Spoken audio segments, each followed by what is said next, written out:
hài luôn. Đạp ngược không à? Đạp ngược, không phải đạp xuôi. Anh Hai ơi.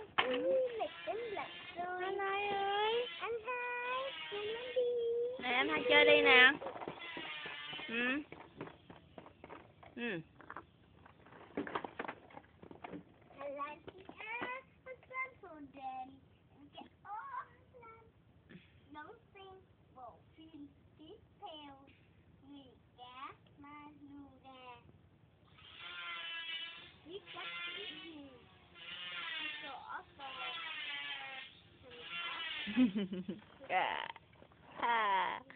Đã với con. À. Trời ơi.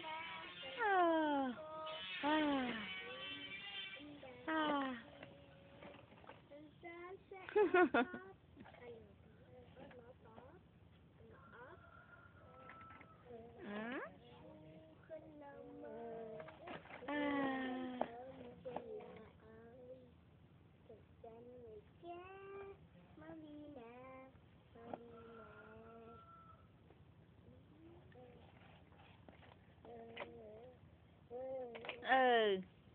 À.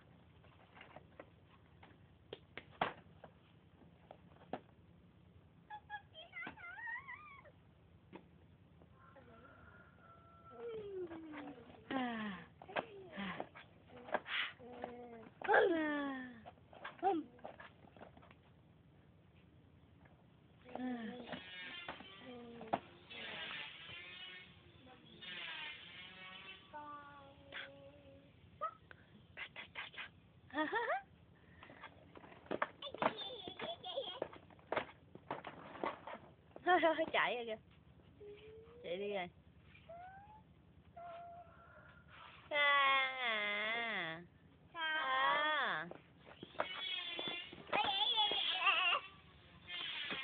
Xong chụp tới luôn.